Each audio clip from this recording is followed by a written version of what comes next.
I went to pick up my 5-year-old son from my mother-in-law's house. But his favorite toy was lying broken on the front step. No one answered the door, so I called the police. When the officer came out, he said, "Sir, you're not going to like this." I asked, "What happened?" He said, "Your son is all ready." The afternoon sun filtered through the pines along Alder Lane, casting dappled patterns across the asphalt. Joseph Pierce guided his truck through the familiar streets of Maple Ridge, Oregon. His mind half in the inventory reports, waiting back at the shop, and half on the knowledge that in just a few minutes, he'd see his son's face light up when he arrived. Mark always ran to the door when he heard the engine, his small sneakers slapping against the hardwood, his voice already calling out before Joseph could even turn the key. Thursday afternoons had become their ritual. Ruth worked late at the county clerk's office on Thursdays, so Joseph would leave the auto shop early, pick up Mark from Nane's house, and take him to the playground near the old mill. Sometimes they'd stop for ice cream. Mark always ordered chocolate, then changed his mind to strawberry, then back to chocolate again, while the teenager behind the counter waited with patient amusement. Joseph turned onto Alder Lane, the tree-lined street where his mother-in-law had lived for 30 years. The house sat back from the road, a modest ranch-style home with white siding that Nane kept obsessively clean. The lawn was trimmed to precision, the flower beds edged with military straightness. Everything about Nane's life was controlled, ordered, managed down to the smallest detail. He learned early in his marriage to Ruth that disagreeing with her mother meant trouble. Not the loud, explosive kind, but the cold, calculated kind that manifested in passive-aggressive comments at family dinners and phone calls that went unreturned for weeks. Ruth had warned him when they first started dating. "My mother has very specific ideas about how things should be. It's easier to just go along with it." Joseph had tried. For Ruth's sake, he'd bitten his tongue through countless dinners where Nane criticized everything from his choice of beer to the way he parked his truck. He'd smiled through a thinly veiled suggestions that Ruth had married beneath her potential. He nodded politely when she'd insisted on particular parenting methods, even when they contradicted what he and Ruth had agreed upon. But lately, something had shifted in Nane. She'd become more irritable, more volatile. Last month, Ruth had mentioned that her mother had snapped at Mark for spilling juice, grabbing his arm hard enough to leave a red mark. Ruth had confronted her about it, and Nane had dismissed it as an accident, claiming Mark had exaggerated. Joseph had wanted to say something then, had wanted to tell Ruth that maybe Mark shouldn't spend so much time alone with her mother. But Ruth's relationship with Nane was complicated, woven through with guilt and obligation and a desperate need for approval that Joseph didn't fully understand. So he'd stayed quiet, trusting that Ruth knew her own mother better than he did. Now, as he approached the house, something felt wrong. The sensation hit him before he could identify why. A prickling at the base of his skull, an instinct honed from years of diagnosing engine troubles by the quality of silence when he turned off the ignition. This silence was wrong. Then he saw it. Mark's toy truck sat on the front step, broken cleanly in half. The bright red paint gleamed in the afternoon light, but the plastic body had been snapped apart. The tiny wheels separated from chassis. Mark loved that truck. He carried it everywhere, made engine noises as he rolled it across tables and floors and the armrest of Joseph's truck during their drives together. Joseph killed the engine and sat there for a moment, staring at the broken toy. Mark wouldn't have left it outside, wouldn't have broken it, and just walked away. The boy treated that truck like a treasure possession. The front door stood slightly ajar. Joseph's hand moved to the door handle, but his body felt distant, moving through water. He stepped out of the truck, his work boots crunching on a gravel drive. The neighborhood was quiet. Too quiet. No sound of children playing. No distant lawnmowers, no birds. He climbed the 3 steps to the porch, his heart beginning to hammer against his ribs. Through the gap in the doorway, he could see into the living room. The lights were on, but something was wrong with the furniture. The coffee table sat an odd angle when the sofa cushions lay on the floor. "Nane," his voice came out rougher than he'd intended. "Mark," no answer. Joseph pushed the door open wider and stepped inside. The scene that greeted him made his breath catch in his throat. The living room looked like it had been ransacked. Drawers hung open. Their contents spilled across the carpet. Couch cushions had been thrown aside. A lamp lay on its side near the entertainment center, its shade dented. The TV remote sat in the middle of the floor, batteries scattered around it. His mind tried to make sense of it. A robbery. Someone had broken in while Nane was watching Mark. But where were they? Why was the house so quiet? Then he saw the cereal. A box of Cheerios had been knocked off the counter, its contents forming a golden pool on the kitchen tile. And there, pressed into the scattered oats, was a footprint, small, child-sized, the treads of a sneaker, clearly visible in the cereal dust. "Mark."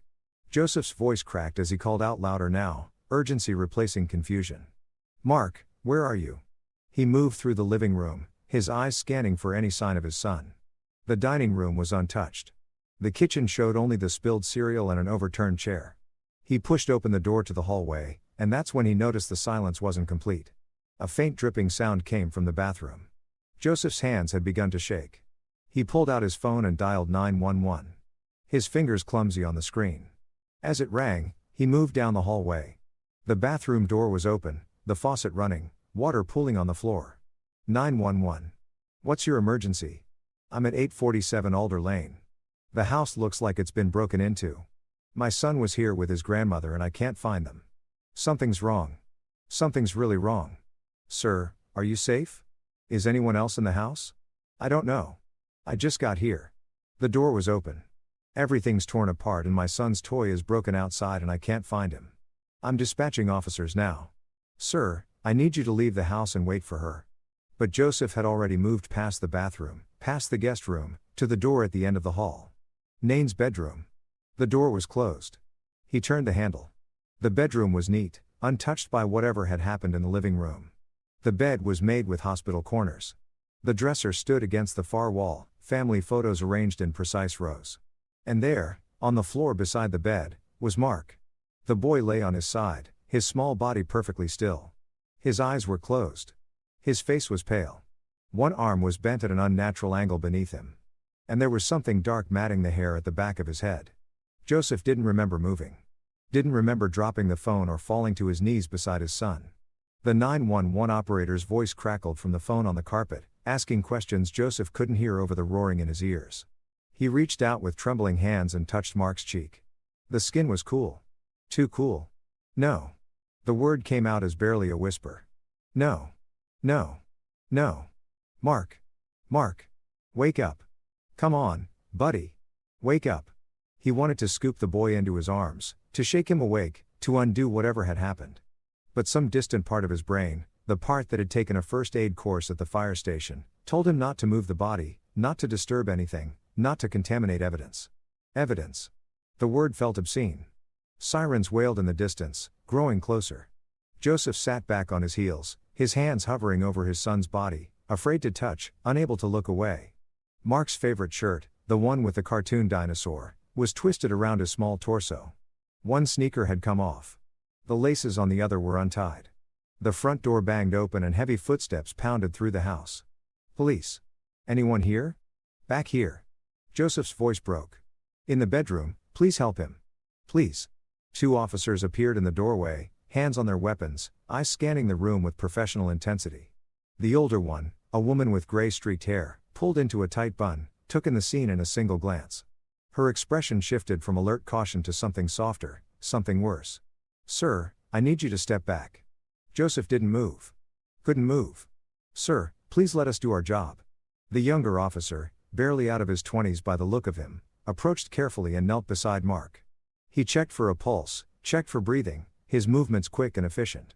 After a moment that stretched into eternity, he looked up at his partner and gave a small, sharp shake of his head. The older officer moved to Joseph's side and gently but firmly helped him to his feet. Come on, let's get you out of here. That's my son. Joseph's voice sounded hollow, unrecognizable. That's Mark. He's 5. He just turned 5 last month. We had a party at the park with dinosaur cupcakes. He's 5 years old. I know. I'm so sorry, but we need to preserve the scene. Can you come with me? Just out to the living room. She guided him out of the bedroom, past the bathroom with its running faucet, past the pictures on the wall of Ruth and Nain and family gatherings that now felt like they belonged to some other life. They sat him on the couch in the living room among the scattered cushions and overturned furniture. More sirens outside, more footsteps, voices calling out to each other in calm, professional tones that seemed impossible given what lay in the back bedroom. A paramedic appeared, asked Joseph questions he barely heard, checked his pulse, looked into his eyes with a pen light. The older officer crouched in front of him. Her name plate read Sergeant Delgado. Sir, I need to ask you some questions. I know this is difficult, but time is important. Can you tell me your name? Joseph. Joseph Pierce. That's my son, Mark. Mark Pierce. And you said your son was here with his grandmother, Nain. Nain Harlow, my mother-in-law. She watches him on Thursday afternoons while my wife works late. Where is Mrs. Harlow now? The question cut through Joseph's shock. Where is Nain? He'd been so focused on Mark, so consumed by the horror of finding his son that he hadn't fully registered her absence. I don't know. She wasn't here when I arrived. The door was open. The house was like this, and Mark was. He couldn't finish the sentence.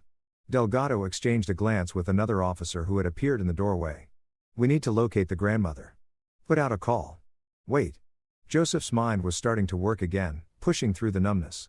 Her car. Her car was gone. I didn't even think about it. She drives a blue Honda. It wasn't in the driveway. Make model. 2015 Civic. License plate. He struggled to remember. How many times had he seen that car? It has a dent in the rear bumper. Passenger side. She backed into a mailbox last year. More officers moved through the house now, photographing, measuring, speaking in radios. The younger officer emerged from the bedroom, his face carefully neutral, and conferred with Delgado in low tones.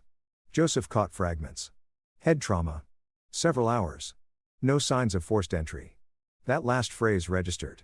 No signs of forced entry, but the living room was destroyed. Someone had broken in. Someone had hurt Mark and scared Nain away or worse. Unless the thought formed before Joseph could stop it, dark and terrible. He pushed it away, but it lingered at the edges of his awareness like smoke. Delgado's phone rang. She stepped away to answer it. Her voice too quiet for Joseph to hear. When she returned, her expression had changed. Harder, more focused. Mr. Pierce, we've located Mrs. Harlow. She's at a neighbor's house 3 doors down. She called 911 about 20 minutes ago, reporting a break-in. Says she ran from the house in fear. 20 minutes ago, Joseph had arrived 15 minutes ago, which meant Nain had already left, had already run to the neighbor's house, had already called police before he'd even pulled onto Alder Lane, and she'd left Mark here, alone, dead or dying. The darkness in his chest spread, cold and absolute. I need to call my wife. His voice came from somewhere far away. Ruth doesn't know. She's at work. She doesn't know. Delgado nodded. Do you want us to send someone to tell her in person? Sometimes that's easier than no. The word came out sharp. No, I'll call her. She should hear it from me. But when he pulled out his phone and looked at Ruth's name and his contacts, his thumb hovered over the screen, unable to press the call button. How do you tell someone their child was dead? What words existed for that conversation? Delgado seemed to understand. Take your time, or we can have a victim advocate make the call if you'd prefer. Joseph shook his head. He pressed the button. Ruth answered on the second ring, her voice bright and distracted. Hey hon, did you get Mark okay? I've got about 100 people waiting to file deeds and I'm drowning here. Ruth. His voice cracked her name in half. The brightness vanished. Joseph, what's wrong? What happened? You need to come to your mother's house right now. Is Mark okay? Did something happen? Is he hurt? Joseph closed his eyes. The words wouldn't come, wouldn't form, wouldn't be real if he didn't say them. Joseph, you're scaring me. Tell me what's going on. There was an incident at the house. Mark, he drew a breath that felt like swallowing glass. Mark didn't make it. I'm sorry. I'm so sorry. He's gone. The silence on the other end of the line stretched so long he thought the call had dropped. Then he heard a sound low and wounded like an animal in pain. No. Ruth's voice shook. No, that's not possible. You're wrong. You made a mistake. Let me talk to him. Put him on the phone. Ruth, please come to the house. I need you here. Put my son on the phone. Joseph, I can't. He's no. The word rose to a scream. No. No. No. Not Mark. Not my baby. Joseph heard crashes in the background. Ruth's co-workers try and calm her, asking what happened. Someone took the phone. This is Elizabeth Moreno. I work with Ruth. What's going on? Joseph explained in clipped sentences. An incident. His son, Alder Lane. She needed to bring Ruth here now. Oh my God. Okay. Okay. We're coming. 20 minutes. The call ended.